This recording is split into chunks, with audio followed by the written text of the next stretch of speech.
আগামী বছর অর্থাৎ ২০২৭ সালের মধ্যে বাংলাদেশ ও মালয়েশিয়া একটি ব্যাপক ভিত্তিক মুক্ত বাণিজ্য চুক্তি সম্পন্ন করতে চায়। একই সঙ্গে বাংলাদেশ বঙ্গোপসাগরে তেল গ্যাস অনুসন্ধানে মালয়েশিয়ার যৌথ বিনিয়োগ আহ্বান করেছে।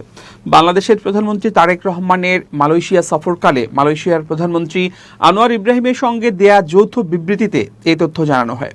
যৌথ বিবৃতিতে বলা হয়েছে, দক্ষিণ এশিয়ায় মালয়েশিয়ার দ্বিতীয় বৃহত্তম বাণিজ্য অংশীদার বাংলাদেশের সঙ্গে ২০২৭ সালের মধ্যে একটি ব্যাপক ভিত্তিক মুক্ত বাণিজ্য চুক্তি MBFTA সম্পন্ন করার লক্ষ্য নির্ধারণ করেছে মালয়েশিয়া। দুই দেশের শীর্ষ নেতাদের বৈঠকে এই সমঝোতা ত্বরান্বিত করার বিষয়ে আলোচনা হয়। চলতি বৈশ্বিক বাণিজ্য সংস্থার সঙ্গে সঙ্গতি রেখে একটি পারস্পরিক লাভজনক ও দূরদর্শী চুক্তি বাস্তবায়নে দুই পক্ষই তাদের দৃঢ় প্রত্যয় ব্যক্ত করেছে।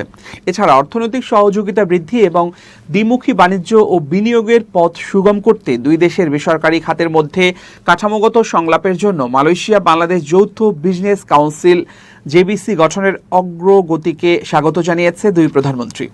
সেমিকন্ডাক্টর, ডিজিটাল অর্থনীতি, হালাল শিল্প, শক্তি এবং অবকাঠামো খাতের মতো উচ্চ মূল্যমান শিল্পে সহযোগিতা বাড়ানোর উপর জোর দেওয়া হয়েছে। বিবৃতিতে দুই দেশের জ্বালানি নিরাপত্তা ও টেকসই অর্থনৈতিক উন্নয়ন নিশ্চিত করতে দ্বিপক্ষীয় শক্তি সহযোগিতা বাড়ানোর সিদ্ধান্ত নিয়েছে বাংলাদেশ ও মালয়েশিয়া।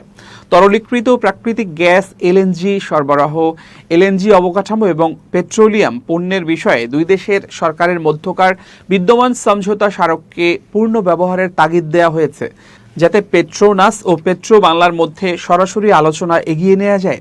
একই সঙ্গে বাংলাদেশের পক্ষ থেকে মালয়েশিয়ার কোম্পানিগুলোকে বঙ্গোপসাগরে তেল ও গ্যাস অনুসন্ধান, কয়লা ও চুনাপাথরের মতো খনিজ সম্পদ উত্তোলন এবং নবায়নযোগ্য জ্বালানি রূপান্তর খাতে বিনিয়োগের জন্য বিশেষ আহ্বান জানানো হয়েছে।